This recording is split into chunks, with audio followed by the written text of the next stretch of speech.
final numbers come out, there'll be closer to $20 trillion of investment. That's never been done by any country at any time, not even close.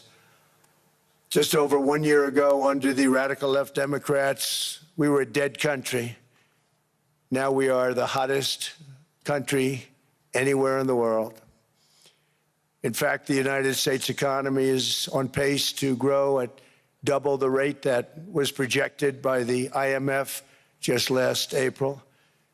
And with my growth and tariff policies, it should be much higher. I really believe we can be much higher than that. And this is all great news, and it's great for all nations. The USA is the economic engine on the planet, and when America booms, the entire world booms. It's been the history. When it goes bad, it goes bad. You all follow us down, and you follow us up, and we're at a point that I don't believe we've ever been. I never thought we could do it this quickly. My biggest surprise is I thought it would take more than a year, maybe like a year and 1 month. But it's happened very quickly. This afternoon, I want to discuss how we have achieved this economic miracle, how we intend to raise living standards for our citizens to levels never seen before, and perhaps how you too and the places where you come from can do much better by following what we're doing, because certain places in Europe are not even recognizable, frankly, anymore. They're not recognizable. And we can argue about it, but there's no argument. Friends come back from different places. I don't want to insult anybody and say I don't recognize it. And that's not in a positive way, in a very negative way. And I love Europe, and I want to see Europe go good, but it's not heading in the right direction. In recent decades, it became conventional wisdom in Washington and European capitals that the only way to grow a modern Western economy was through ever-increasing government spending, unchecked mass migration, and endless foreign imports. The consensus was that so-called dirty jobs and heavy industry should be sent elsewhere, that affordable energy should be replaced by the Green New scam, and that countries could be propped up by importing new and entirely different populations from faraway lands. This was the path that sleepy Joe Biden administration and many other Western governments very foolishly followed, turning their backs on everything that makes nations rich and powerful and strong. And there's so much potential in so many nations. The result was record budget and trade deficits and a growing sovereign deficit driven by the largest wave of mass migration in human history. We've never seen anything like it.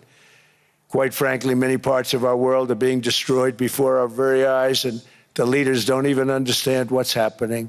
And the ones that do understand aren't doing anything about it. Virtually all of the so-called experts predicted my plans to end this failed model would trigger a global recession and runaway inflation. But we have proven them wrong. It's actually just the opposite.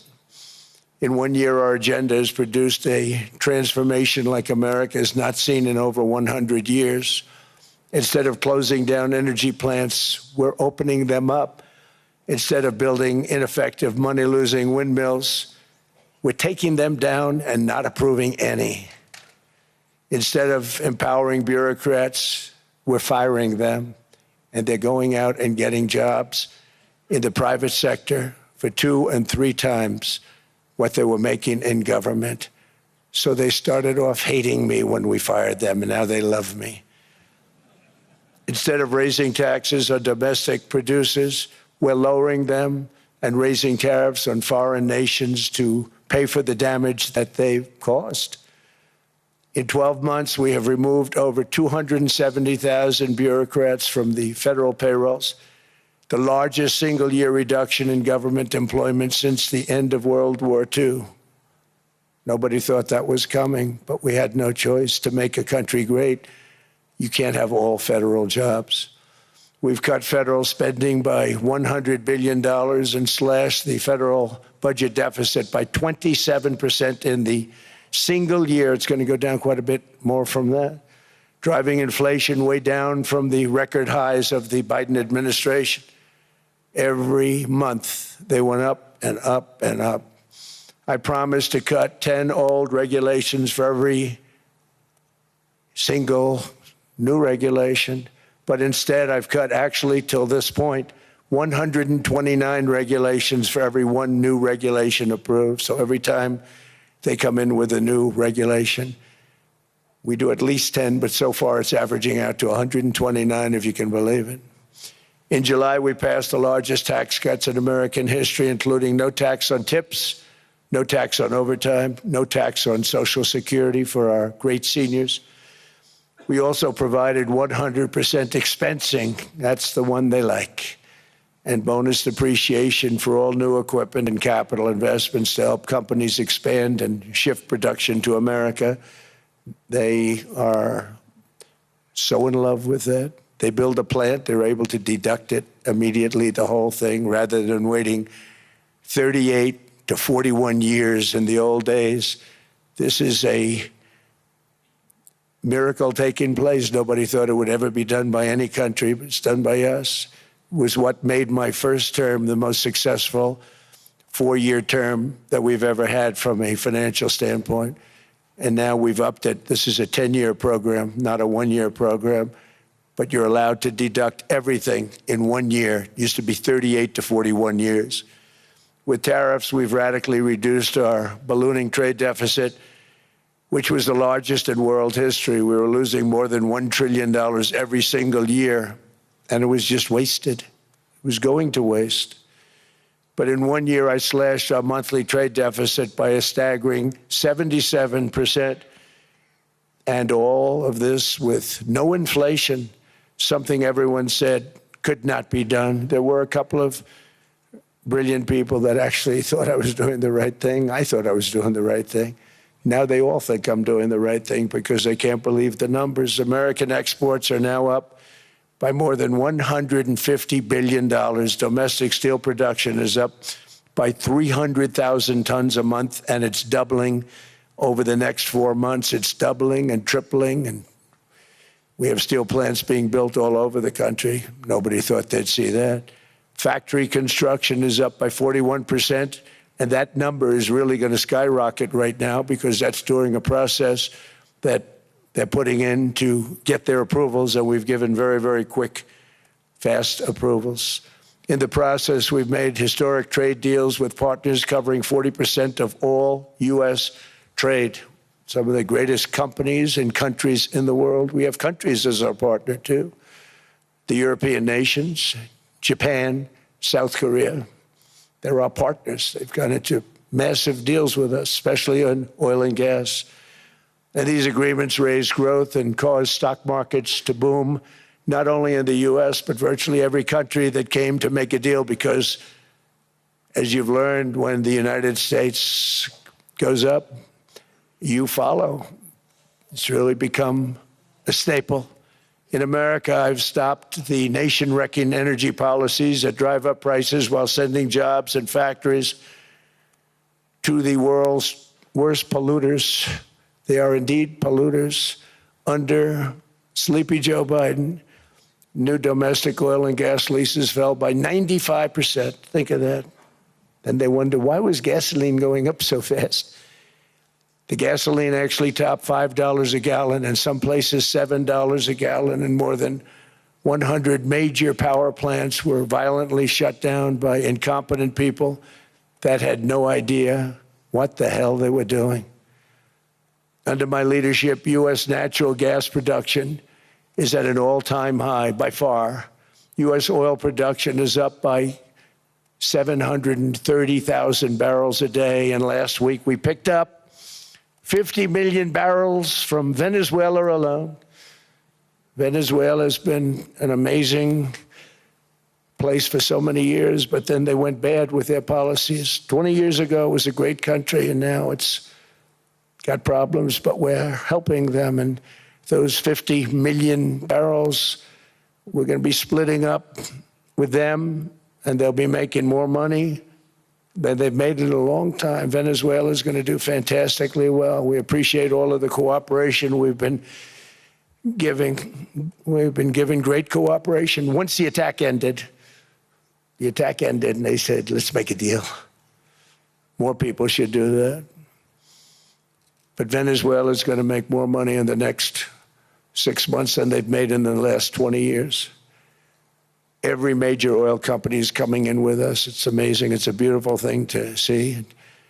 The leadership of the country has been very good.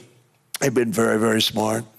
The price of gasoline is now below $2.50 a gallon in many states, $2.30 a gallon in most states. And we'll soon be averaging less than $2 a gallon. In many places, it's already down even lower, $1.95 a gallon. Numerous states are at $1.99, numbers that nobody has heard for years. Actually, since my last administration, we got it down to around those numbers. I've signed an order directing and approval of many new nuclear reactors. We're going heavy into nuclear. I was not a big fan because I didn't like the risk, the danger, but they have the progress they've made with nuclear is unbelievable, and the safety progress they've made is incredible. We're very much into the world of nuclear energy, and we can have it now at good prices and very, very safe. And we're leading the world in AI by a lot. We're leading China by a lot. I think President Xi respects what we've done, in part because I've allowed these big companies building these massive buildings to build their own electric capacity. They're building their own power plants, which when added up is more than any country anywhere in the world is doing. I read recently an article in the Wall Street Journal that China's creating so much energy, and they are. I got to hand it to them. But we're creating as much or more, and we're letting them do that. I'm very proud of it. It was my idea. I said, you can't create this much energy. We needed more than double the energy currently in the country just to take care of the AI plants. And I said, we can't do that. We have an old grid system. And I came up with the idea, you know, you people are brilliant. You have a lot of money. Let's see what you can do. You can build your own electric generating plants. And they looked at me. They didn't believe me. All of the names that are, I think, in the room right now, if you want to know the truth, they didn't believe it. And I said, no, you can't. They came back 2 weeks and they didn't have the plant. They said, we thought you were kidding. I said, no, not only am I not kidding, you're going to have your approvals within 2 weeks. I always say nuclear will take 3 weeks. But most aren't going that. They're going oil and gas. They're even going coal in some cases. Because of my landslide election victory, the United States avoided the catastrophic energy collapse which befell every European nation that pursued the Green New scam, perhaps the greatest hoax in history. The Green New scam, windmills all over the place, destroy your land, destroy your land. Every time that goes around, you lose $1,000. You're supposed to make money with energy, not lose money. Here in Europe, we've seen the fate that the radical left tried to impose on America. They tried very hard. Germany now generates 22% less electricity than it did in 2017. And it's not the current chancellor's fault. He's solving the problem. He's going to do a great job. But what they did before he got there, I guess that's why he got there. And electricity prices are 64% higher. The United Kingdom produces just 1/3 of the total energy from all sources that it did in 1999. Think of that, 1/3. And they're sitting on top of the North Sea, one of the greatest reserves anywhere in the world, but they don't use it. And that's one reason why their energy has reached catastrophically low levels with equally high prices. High prices, very low levels. Think of that, 1/3. And you're sitting on top of the North Sea, and they like to say, well, you know, that's depleted. It's not depleted. It's got 500 years. They haven't even found the oil. The North Sea is incredible. They don't let anybody drill. Environmentally, they don't let them drill. They make it impossible for the oil companies to go. They take 92% of the revenues. So the oil companies say, we can't do it.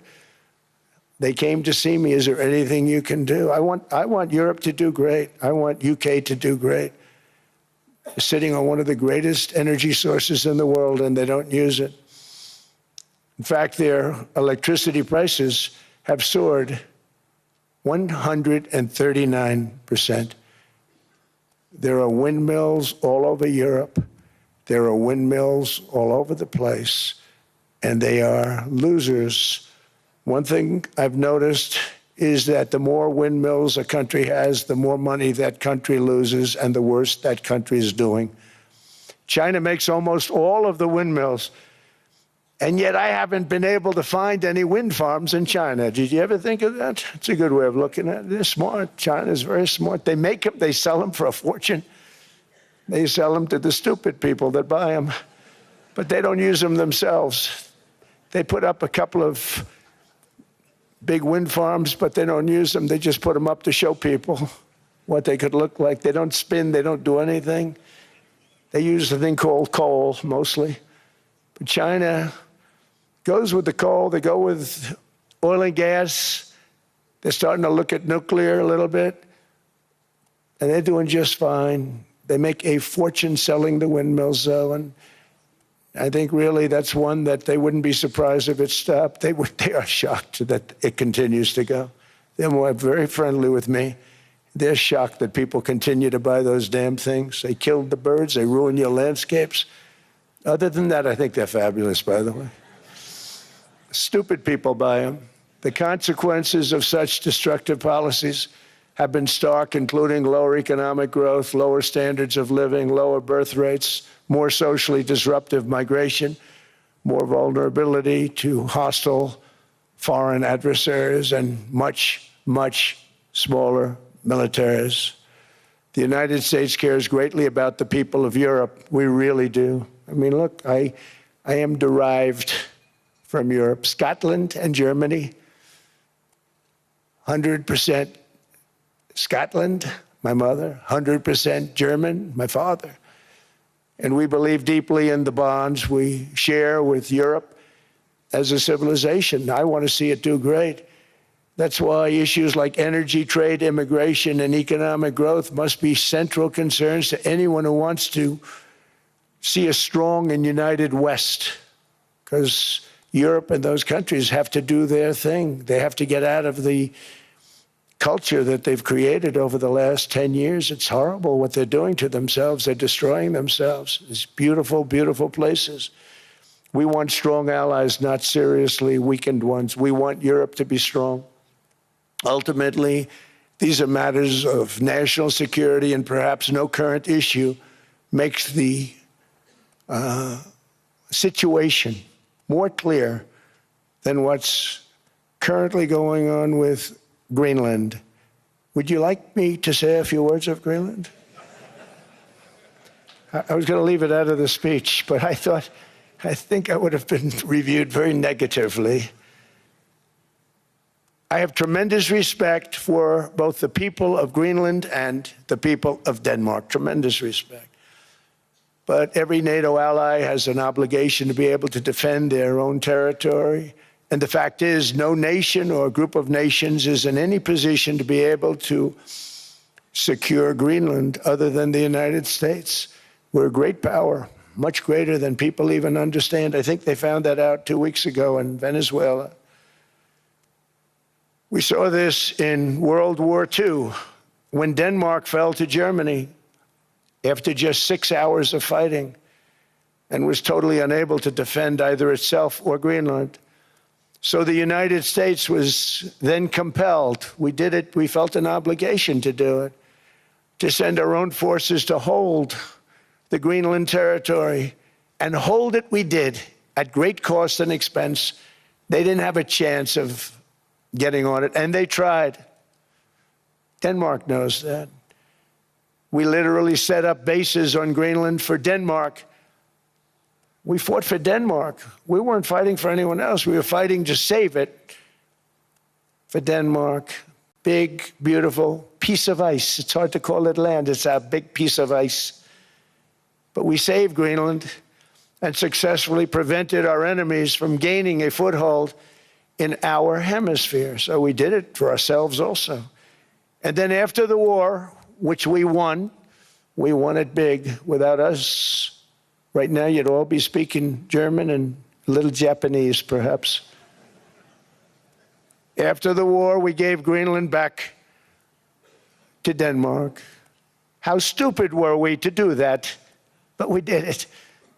But we gave it back. But how ungrateful are they now? So now our country and the world face much greater risks than it did ever before because of missiles, because of nuclear, because of weapons of warfare that I can't even talk about. 2 weeks ago, they saw weapons that nobody ever heard of. They weren't able to fire one shot at us. They said, what happened? Everything was discombobulated.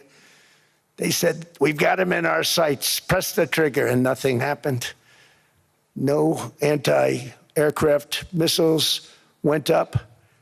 There was one that went up about 30 feet and crashed down right next to the people that sent it. They said, what the hell is going on? Those defensive systems were made by Russia and by China. So they're going to go back to the drawing boards, I guess. Greenland is a vast, almost entirely uninhabited and undeveloped territory. It's sitting undefended in a key strategic location between the United States, Russia, and China. That's exactly where it is, right smack in the middle.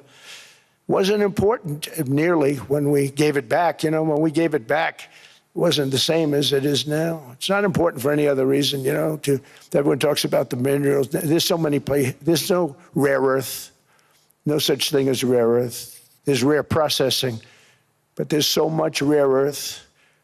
And to get to this rare earth, you got to go through hundreds of feet of ice. That's not the reason we need it. We need it for strategic national security and international security. This enormous unsecured island is actually part of North America, on the northern frontier of the Western Hemisphere. That's our territory. It is therefore a core national security interest of the United States of America. And in fact, it's been our policy for hundreds of years to prevent outside threats from entering our hemisphere, and we've done it very successfully. We've never been stronger than we are now. That's why American presidents have sought to purchase Greenland for nearly 2 centuries. You know, for 2 centuries they've been trying to do it. They should have kept it after World War II, but they had a different president. That's all right. People think differently. Much more necessary now than it was at that time, however. In 2019, Denmark said that they would spend over $200 million to strengthen Greenland's defenses. But as you know, they spent less than 1% of that amount. 1%. There's no sign of Denmark there. And I say that with great respect for Denmark, whose people I love, whose leaders are very good. It's the United States alone that can protect this giant mass of land, this giant piece of ice, develop it and improve it and make it so that it's good for Europe and safe for Europe and good for us. And that's the reason I'm seeking immediate negotiations to once again discuss the acquisition of Greenland by the United States, just as we have acquired many other territories throughout our history, as many of the European nations have. They've acquired, there's nothing wrong with it. Many of them, some went in reverse, actually, if you look. Some had great, vast wealth, great, vast lands all over the world. They went in reverse. They're stuck back where they started. That happens too. But some grow. But this would not be a threat to NATO. This would greatly enhance the security of the entire alliance, the NATO alliance. The United States is treated very unfairly by NATO. I want to tell you that. And when you think about it, nobody can dispute it. We give so much and we get so little in return. And I've been a critic of NATO for many years. And yet I've done more to help NATO than any other president by far, than any other person. You wouldn't have NATO if I didn't get involved in my first term. The war with Ukraine is an example. We are thousands of miles away, separated by a giant ocean. It's a war that should have never started, and it wouldn't have started if the 2020 U.S. presidential election weren't rigged. It was a rigged election. Everybody now knows that. They found out. People will soon be prosecuted for what they did. It's probably breaking news, but it should be. It was a rigged election. Can't have rigged elections. You need strong borders, strong elections, and ideally a good press. I always say it. Strong borders, strong elections, free, fair elections, and a fair media. The media is terrible. It's very crooked. It's very biased, terrible. But someday it'll straighten out because it's losing all credibility. Think of it. When I went in a landslide, a giant landslide, won all 7 swing states, won the popular vote, won everything, and they only get negative press. That means that it has no credibility. And if they're going to get credibility, they're going to have to be fair. So you need a fair press. But you also need those other elements. And I inherited a terrible, terrible situation. If you look, the border was open. The inflation was raging. Everything was bad with the United States when I came into office. But I also inherited a mess with Ukraine and Russia, something that would have never happened. And I know Putin very well. He and I would discuss Ukraine. It was the apple of his eye, but he wasn't going to do anything. I said, Vladimir, you're not doing it. He would never have done it. It was terrible what happened. I could see it happening, too. After I left, I could see it happening. Biden had given Ukraine and NATO $350 billion, a staggering sum, $350 billion.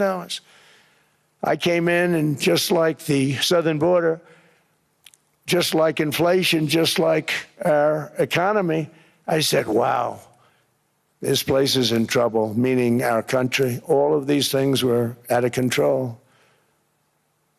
But the border was out of control. We fixed it with the strongest border anywhere in the world. And I've now been working on this war for 1 year, during which time I settled 8 other wars. India, Pakistan. I settled other wars that were Vladimir Putin called me, Armenia, Azerbaijan. He said, I can't believe you settled that one. They were going on for 35 years. I settled it in 1 day. And President Putin called me. He said, you know, I can't believe I've worked on that war for 10 years trying to settle it. I couldn't do it. I said, do me a favor, focus on settling your war. Don't worry about that one.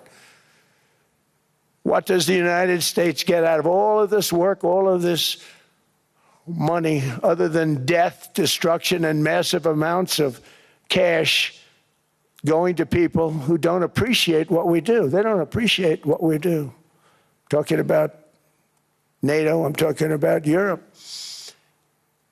They have to work on Ukraine. We don't. The United States is very far away. We have a big, beautiful ocean separating us. We have nothing to do with it. Until I came along, NATO was only supposed to pay 2% of GDP, but they weren't paying. Most of the countries weren't paying anything. The United States was paying for virtually 100% of NATO. And I got that stopped. I said, that's not fair. But then, more importantly, I got NATO to pay 5%, and now they were paying, and now they are paying. So something nobody said was possible. They said, we will never go up higher than 2%. But they went to 5%, and now they're paying the 5. They didn't pay the 2, and now they're paying the 5. And they're stronger for it, and they have an excellent, by the way, Secretary General, who's possibly in the room. Mark, are you here? Yes, he's here. Hello, Mark. We never asked for anything, and we never got anything. We probably won't get anything unless I decide to use excessive strength and force, where we would be, frankly, unstoppable. But I won't do that. Okay? Now everyone's saying, oh, good. That's probably the biggest statement I made, because people thought I would use force. I don't have to use force. I don't want to use force. I won't use force. All the United States is asking for is a place called Greenland, where we already had it as a trustee, but respectfully returned it back to Denmark not long ago, after we defeated the Germans, the Japanese, the Italians, and others in World War II. We gave it back to them. We were a powerful force then, but we are a much more powerful force now, after I rebuilt the military in my first term and continue to do so today. We have a budget of $1.5 trillion. We're bringing back battleships. The battleship is 100 times more powerful than the great battleships you saw in World War II, those great, big, gorgeous ships, the Missouri, the Iowa, the Alabama, because I thought maybe we could take them out of mothballs. They said, no, sir, these ships are 100, think of that, 100 times more powerful than those big, magnificent pieces of art that you saw so many times ago, that you still see on television. You say, wow, what a force. 100 times, each ship 100 times more powerful than the big battleships of the past. So that was the end of the mothball story. So what we have gotten out of NATO is nothing except to protect Europe from the Soviet Union and now Russia. I mean, we've helped them for so many years. We've never gotten anything, except we pay for NATO. And we paid for many years until I came along. We paid for, in my opinion, 100% of NATO because they weren't paying their bills. And all we're asking for is to get Greenland, including right title and ownership, because you need the ownership to defend it. You can't defend it on a lease. Number one, legally it's not defensible that way, totally. And number two, psychologically, who the hell wants to defend a license agreement or a lease, which is a large piece of ice in the middle of the ocean where if there is a war, much of the action will take place on that piece of ice. Think of it. Those missiles would be flying right over the center of that piece of ice. All we want from Denmark for national and international security and to keep our very energetic and dangerous potential enemies at bay is this land on which we're going to build the greatest golden dome ever built. We're building a golden dome that's going to, just by its very nature, going to be defending Canada. Canada gets a lot of freebies from us, by the way. They should be grateful also, but they're not. I watched your Prime Minister yesterday. He wasn't so grateful. But they should be grateful to us. Canada lives because of the United States. Remember that, Mark, the next time you make your statements.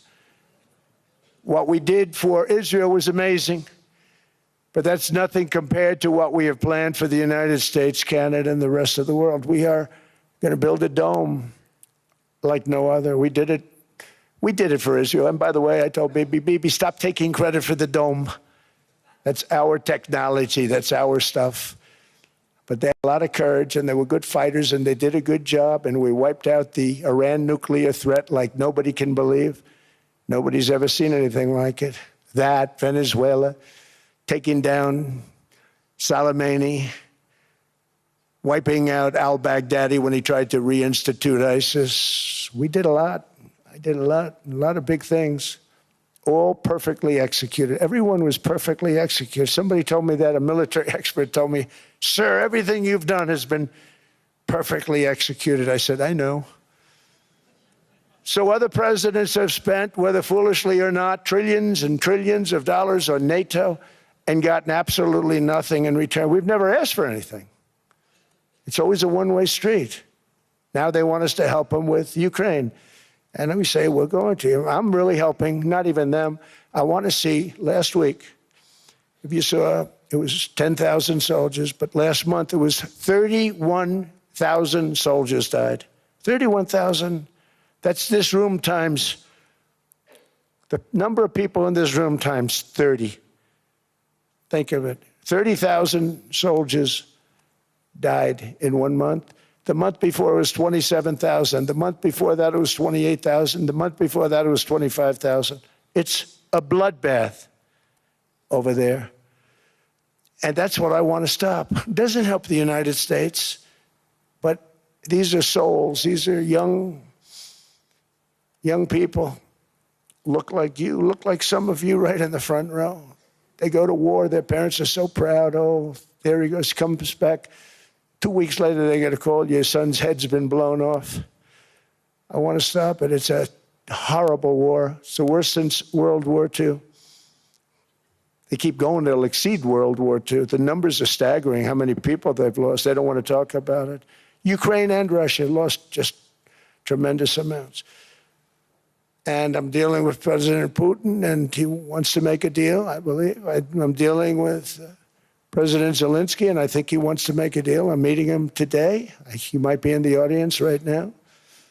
But they got to get that war stopped because too many people are dying, needlessly dying. Too many souls are being lost. It's the only reason I'm interested in doing it. But in doing it, I'm helping Europe, I'm helping NATO, and I've until the last few days when I told them about Iceland, they loved me.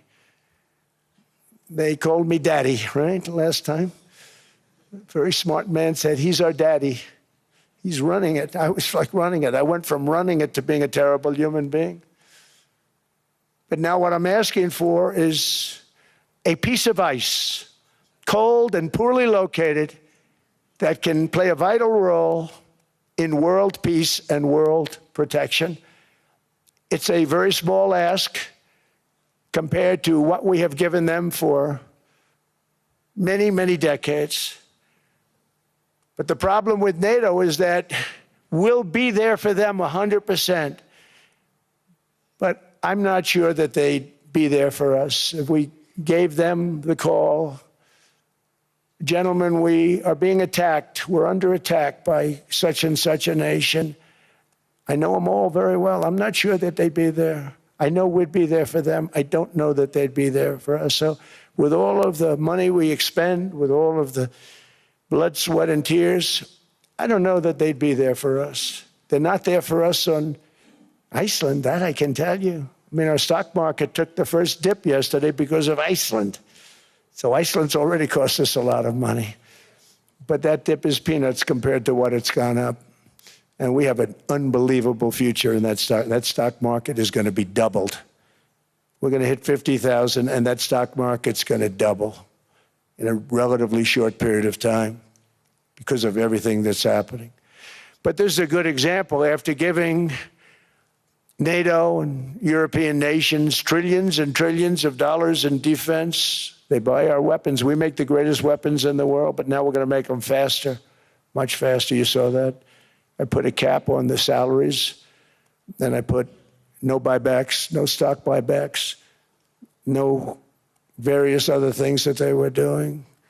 I mean, they were making $50 million, but it would take them 3 years to give you a Patriot missile. I said, that's not good. My chauffeur can do a better job than that, and he makes slightly less than 50. They make big salaries. If they're going to make those big salaries, they're going to have to produce a lot faster. The good news is we have the greatest equipment in the world. Now we're going to start making it a lot faster. They're going to build additional plants. And all of the money that goes into stock buybacks is going to go into building plants. We're not allowing stock buybacks by defense companies any longer. They're going to build new plants to make Tomahawks, Patriots. We have the best equipment, F-35s. F-47, the new one just coming out. They say it's the most devastating plane, fighter jet ever. Who knows? They called it 47. If I don't like it, I'm going to take the 47 off it. I wonder why they called it 47. We'll have to think about that. But if I don't like it, I'm going to take that 47 off. But it's supposed to be the Stage 6. It's supposed to be the first Stage 6 plane, undetectable, like our B-2 bombers were undetectable. They flew right over Iran. They were undetectable. And they did their job, and they got the hell out of there. So we want a piece of ice for world protection, and they won't give it. We've never asked for anything else, and we could have kept that piece of land, and we didn't. So they have a choice. You can say yes, and we will be very appreciative, or you can say no, and we will remember. A strong and secure America means a strong NATO, and that's one reason why I'm working every day to ensure our military is very powerful, our borders are very strong, and above all, our economy is strong because national security requires economic security and economic prosperity, and we have the greatest that we've ever had. Biden and his allies destroyed our economy and gave us perhaps the worst inflation in American history. They say 48 years, I say forever, but I think 48 years is the equivalent to forever. Whether it's 48 years or ever, it's terrible. costing the typical family $33,000. What they did to this country should never, ever be forgotten. It's early, but he has to be rated as the worst president we've ever had by far. The auto pen did much of the damage. The auto pen, he was the auto pen president, because I don't believe a sane president would have ever signed the kind of things that he signed.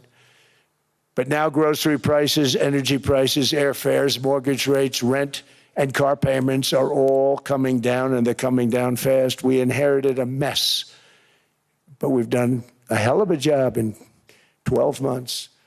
Under my most favored nation policy for drug prices, the cost of prescription drugs is coming down by up to 90%, depending on the way you calculate. You could also say 5, 6, 7, 800%. There are two ways of figuring that. But we have a favored nations policy that every president wanted, no president was able to get. I got it, and other nations approved it. And I had to use tariffs in order to get it because they said, no way. In other words, a pill that costs 10% in London costs $130. Think it costs $10 in London, costs $130 in New York or in Los Angeles. And I'd say, boy, that's bad. Friends of mine would say, you know, we go to London, you can buy the stuff for nothing. We go all over the world, we could buy it for nothing. Because basically America was subsidizing every nation in the world. Because presidents allowed them to get away with it. It became very tough. So when I called up Emmanuel Macron, I watched him yesterday with those beautiful sunglasses. What the hell happened? But I watched him sort of be tough. But he was at $10 for a pill. And I said, Emmanuel, and I have all the big pharmaceutical companies are in total agreement. It wasn't easy, by the way. They're tough, smart. They've been getting away with the scam for a long time. But they gave it up. But they said, you'll never get the countries to approve it. I said, why is that? Because they won't. They always said, we're not paying any more. Get the rest for the United States. So over the years, they stayed the same. We just went up, up, up. And I mean, we would pay 13, 14, 15 times more than certain countries would. So I said, no, they'll approve it 100%. Sir, you'll never get them to approve it. I said, I guarantee you. But I actually started with Emmanuel, who probably is in the room too. And I like him. I actually like him. Hard to believe, isn't it? And I said, Emmanuel, you're going to have to lift the price of that pill to $20, maybe $30. Think of that. That means it's a doubling. Do that. I said, yes, you will, 100%. He said, no, no, no. You're asking me to double. I said, Emmanuel, you've been taking advantage of the United States for 30 years with prescription drugs. You really should do it, and you will do it. I have no doubt. In fact, I am 100% sure you're going to. No, no, no, I will not do it. Because he has to, in all fairness to him, he has to double or triple. Because the world being a bigger place than the United States, it's not that you meet in the middle. You just have to go up some, and we come down a lot. They go up a little, we come down a lot. So we're at $130, they're at 10. So they may have to go to 20 or 30. No more than that. I said, Emmanuel, you're going to be doubling or tripling? No, no, no. I said, here's the story, Emmanuel. The answer is you're going to do it, you're going to do it fast. And if you don't, I'm putting a 25% tariff on everything that you sell into the United States and a 100% tariff on your wines and champagnes. And that's about 10 times more than what I'm requesting. And you're going to do it. I don't want to go public with it, but you may make me do that. No, no, Donald, I will do it. I will do it. It took me, on average, 3 minutes a country, saying the same thing. You will do it. They all said, no, no, no, I will not do it. You're asking me to double the cost of prescription. I said, that's right, because you've been screwing us for 30 years. And they said, we will not do it. I said, that's all right. On Monday morning, we're putting a 25, 30, 50. I gave different numbers for different countries. This is also national security we're talking about. Not fair. We're not going to subsidize the whole world. And every one of those countries have agreed to do it. So one of the biggest things that I've done is the fact that we have now most favored nation. We will pay whatever the lowest price is in the entire world. So our drug prices are going to be coming down by staggering 90%. Again, you could say 1,000%, 2,000%. Depends on the way you want to figure it, but we'll go with the way the fake news likes it better because it sounds, can you imagine a 90% reduction sounds much worse. But drug prices are going to be coming down tremendously in all the nations, and I appreciate them doing it, but they did it. In all fairness, without tariffs, I wouldn't have been able to get it done. After declining $3,000 under Biden, real incomes are up in the United States by $2,000, $3,000, and even $5,000 and more. Home ownership has always been a symbol of health and vigor of American society, but that goal fell out of reach for millions and millions of people in the Biden era because interest rates went up so high. Today, I'm taking action to bring back this bedrock of the American dream. In recent years, Wall Street giants and institutional investment firms, many of you are here, many of you are good friends of mine, many of you are supporters. Sorry to do this, Joe, I'm so sorry. But you've driven up housing prices by purchasing hundreds of thousands of single-family homes, and it's been a great investment for them. Often as much as 10% of houses on the market. You know, the crazy thing is a person can't get depreciation on a house, but when a corporation buys it, they get depreciation. Okay, that's something we're going to have to think about, too. I don't know if too many people think about that. You buy a corporation, they buy 500 houses. They buy hundreds of thousands. They buy 500 houses. They can take depreciation. A person sweats and works and buys one house, they can't.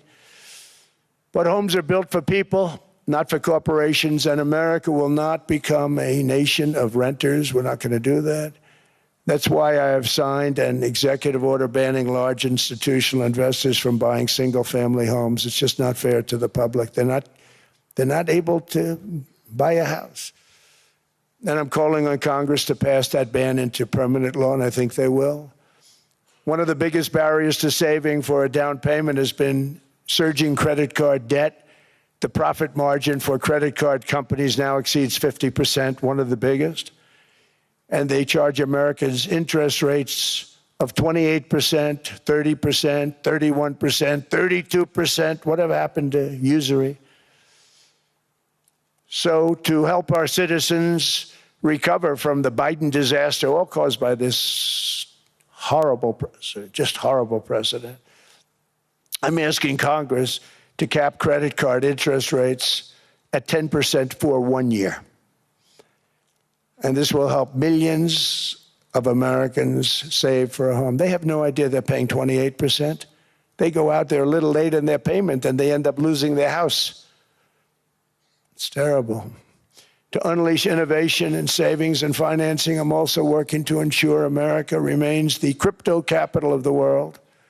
And to that end, last year, I signed the landmark Genius Act into law. Now Congress is working very hard on crypto market structure legislation, Bitcoin, all of them, which I hope to sign very soon, unlocking new pathways for Americans to reach financial freedom. And I did it for two reasons. Number one, I thought it was politically good, and it was. I got tremendous political support. But more importantly, China wanted that market too. It's just like they want the AI.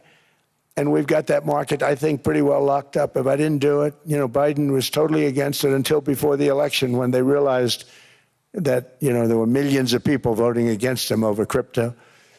And all of a sudden, they loved it very much, but it was too late. They blew it. But it is politically popular, but it's much more importantly, we have to make it so that China doesn't get the hold of it. And once they have that hold, we're not going to be able to get it back. So I'm honored to have done it. Finally, I've instructed government-backed institutions to purchase up to $200 billion in mortgage bonds to bring down interest rates. And I'll be announcing a new Fed chairman in the not-too-distant future. I think he'll do a very good job. See, I gave away some of it. He did give that away. So we have something, got something, but somebody that's very respected. They're all respected. They're all great. Everyone that I interviewed is great. Everyone could do, I think, a fantastic job. Problem is they change once they get the job. They do. You know, they're saying everything I want to hear, and then they get the job. They're locked in for 6 years. They get the job, and all of a sudden, let's raise rates a little bit. I call them, sir, we'd rather not talk about this. It's amazing how people change once they have the job, but it's too bad.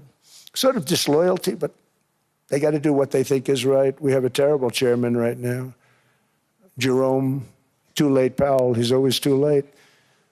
And he's very late with interest rates, except before the election, he was just fine for the other side. So we're going to have somebody that's great, and we hope he does the right job. Last week, the average 30-year mortgage rate dropped below 6% for the first time in many years.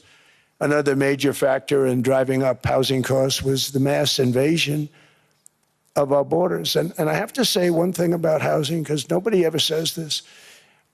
I am very protective of people that already own a house, of which we have millions and millions and millions. And because we have had such a good run, the house values have gone up tremendously. And these people have become wealthy. They weren't wealthy. They become wealthy because of their house. And every time you make it more and more and more affordable for somebody to buy a house cheaply, you're actually hurting the value of those houses, obviously, because the one thing works in tandem with the other.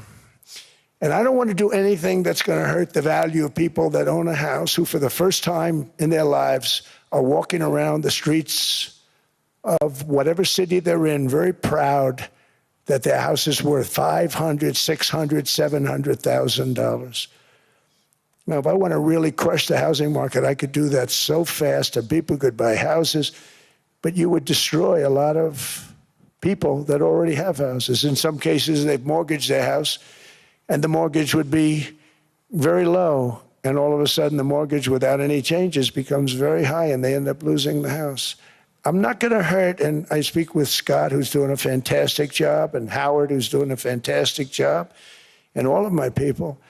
And I always say, look, you know, I can crush the hell out of the market. We can drop interest rates to a level, and that's one thing we do want to do. That's natural. That's good for everybody. You know, the dropping of the interest rates, we should be paying a much lower interest rate than we are. We should be paying the lowest interest rate of any country in the world, because without the United States, you don't have a country. I mean, I had a case with Switzerland. We happened to be in Switzerland. Maybe I'll give you a quick story. But they were paying nothing. They make beautiful watches, great watches, Rolex, all of them. They were paying nothing to the United States when they sent their product in.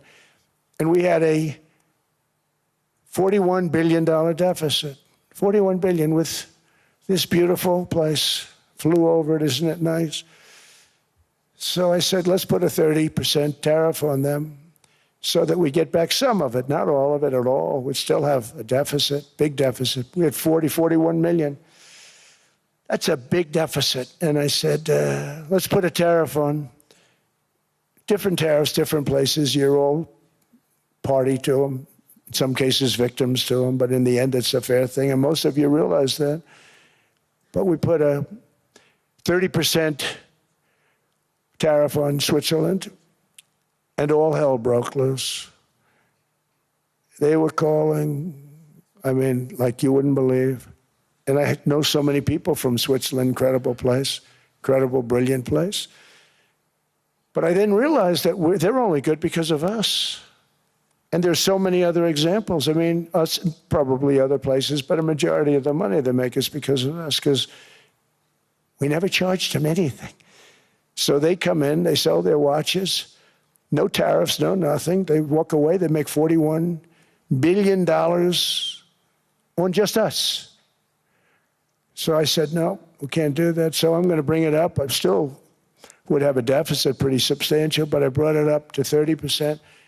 And I guess Prime Minister, I don't think President, I think Prime Minister called a woman, and she was very repetitive.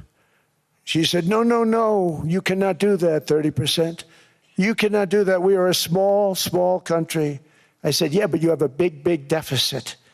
You may be small, but you have a bigger deficit than big countries. He said, no, no, no, please, you cannot do it. Kept saying the same thing over and over. We are a small country. I said, but you're a big country in terms of, and she just rubbed me the wrong way, I'll be honest with you. And I said, all right, thank you, ma'am, appreciate it. Do not do this. Thank you very much, ma'am. And I made it 39%. And then all hell really broke out.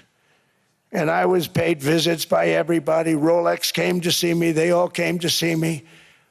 But I realized, and I reduced it, because I don't want to hurt people. I don't want to hurt them. And we brought it down to a, lower level. Doesn't mean it's not going up, but we brought it down to a lower level. But they pay now, tariff. But I realized that we have many places like that where they're making a fortune because of the United States. Without the United States, they wouldn't be making anything. Think of it. Switzerland made $41 billion on us. And as she said, it's a small place.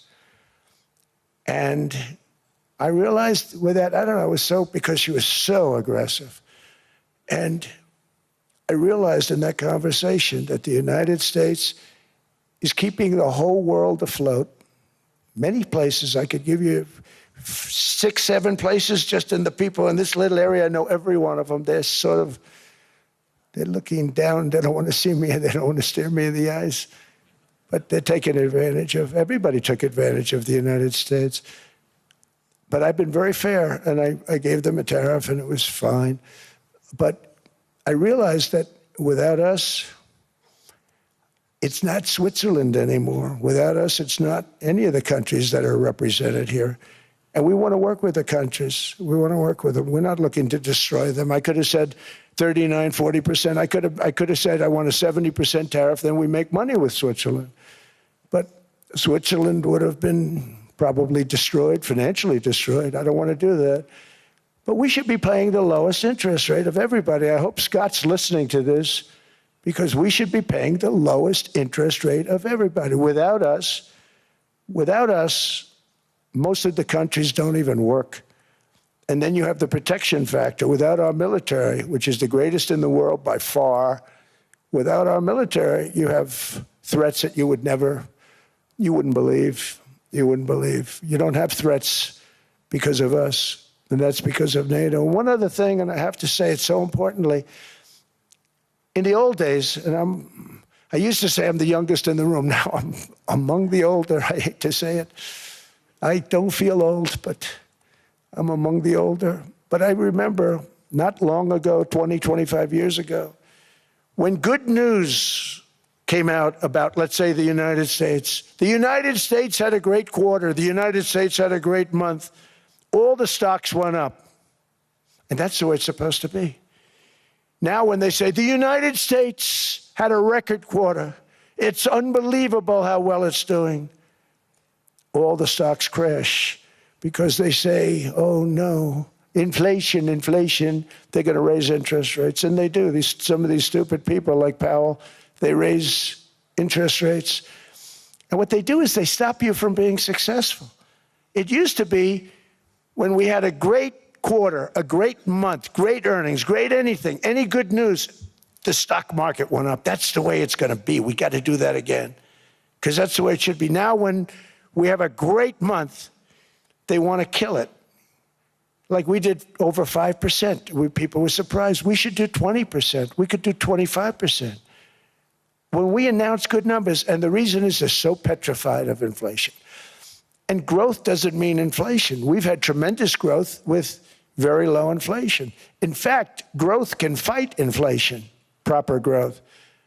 So we want to get back to the days when we announce great numbers, because we're going to be announcing phenomenal. You know, all these factories that are being built at record, thousands of businesses are being built right now. Remember, $18 trillion is invested. I think the second number is 3. And that was China many years ago. Investments in the country from outside. 18 trillion, nobody's ever seen. And that's money coming in and building things, factories. Thousands of businesses are being built, thousands. Hundreds of big factories, car plants are moving back to the United States. They're coming in from Canada. They're coming in from Mexico, from Japan. Japan's coming in and building plants here in order to avoid tariffs. They're coming in from China. They're coming in from all over the world. We have more plants being built now, car plants, than we've ever had built, even in the heyday from the 1940s and 50s. And they're bigger. They don't use renovations anymore where they take an old plant, they rip it down, they build a brand new plant, super modern plant. But it's happening at levels that nobody's ever seen. In 2024, the U.S. built less than 2 million new homes, but Biden admitted more than 8 million new migrants. And those days are over. In 2025, for the first time in 50 years, the United States had reverse migration. Boy, that was nice. And these were criminals that were being taken out of our country because they allowed people to come into our country from jails, from gangs, drug dealers, murderers. 11,888 murderers. We've gotten most of them out. And then ICE gets beat up by stupid people from leadership in Minnesota. We actually are helping Minnesota so much, but they don't appreciate it. Most places do. You know, Washington, D.C. is the safest place now in the United States. It was a very dangerous place to walk. And now you can walk with your wife, your kids, right through the middle of the city. Right now, Washington, D.C. is as safe as it gets. It was one of the most unsafe, I had to admit. We sent in the military, the National Guard. Within 2 months, it was great. Within 3 months, it's like a really great place and a safe place and a beautiful place. It's even been cleaned up. The graffiti's gone. The fences are gone. We don't have to worry about fences anymore. All of the places, the grasses are cut and replaced with new grass in many cases. It's all going to happen in the spring. But Washington and D.C. is beautiful again, and it's safe. New restaurants are opening up. They were all closing.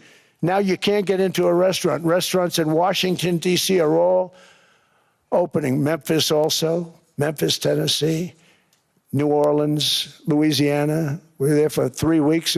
We've cut the crime down by 64%. Within another month, we'll have virtually no crime there. We can do that all over. We're going to help the people in California. We want to have no crime. I know Gavin was here. I used to get along so great with Gavin when I was president. Gavin's a good guy.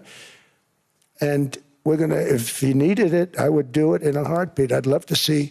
We did help them a lot in Los Angeles, a lot with the early in my term when they had some problems. But we would love to do it. I will say this, if I were a Democrat governor or whatever, I would call up Trump. I'd say, come on in, make us look good, because we're cutting crime down to nothing. And we're taking people out, career criminals who are only going to do bad things, and we're bringing them back to their countries.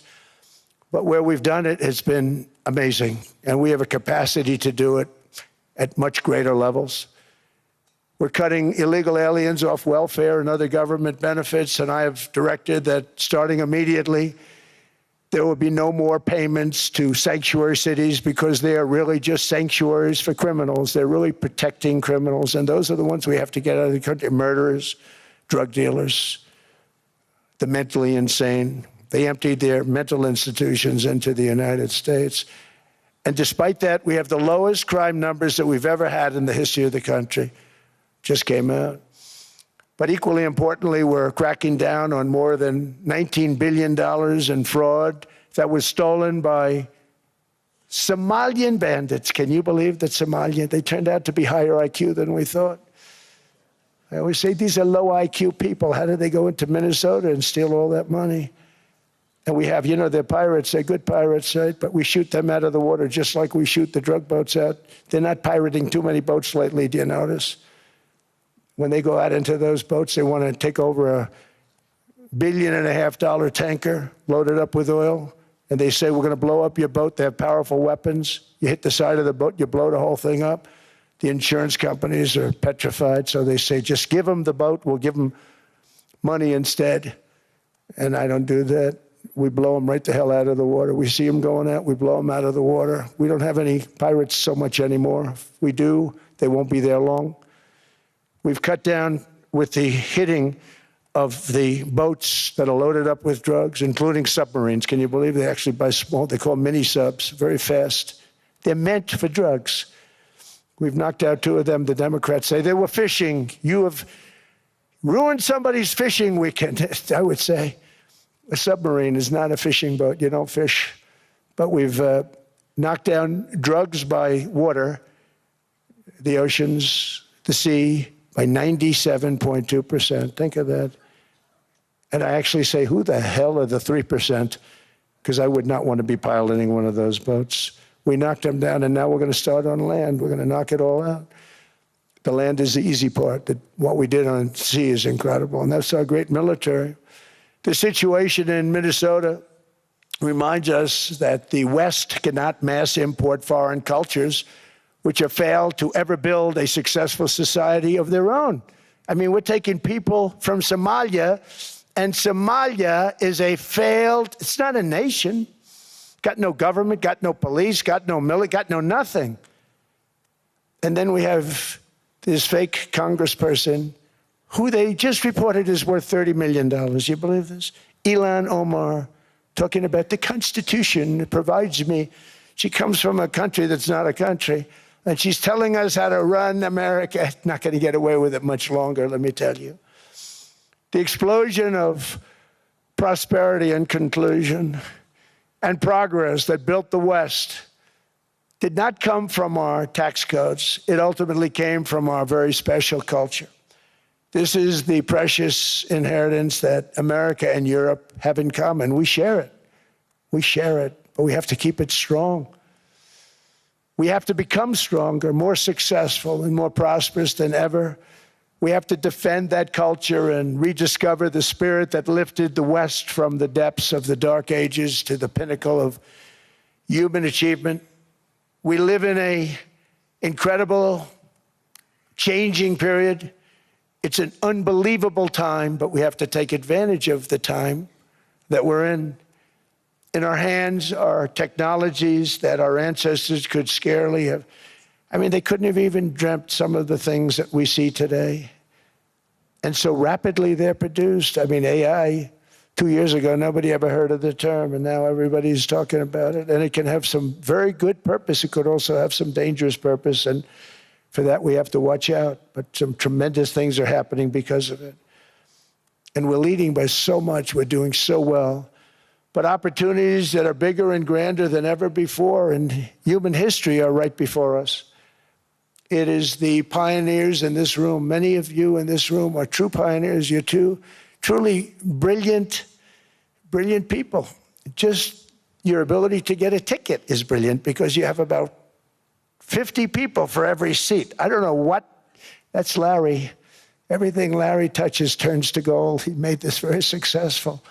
But you're in this room, and some of you are the greatest leaders anywhere in the world. You're the greatest brains anywhere in the world.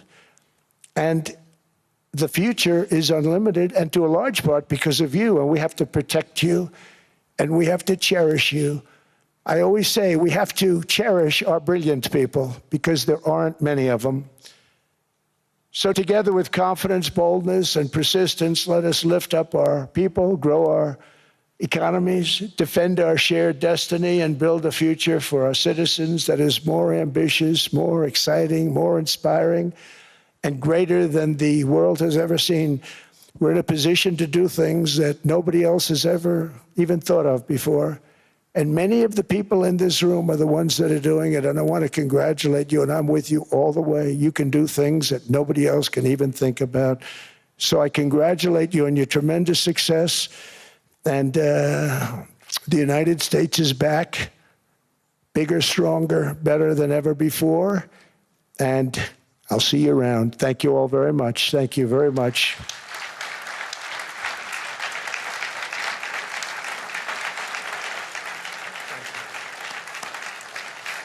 Thank you.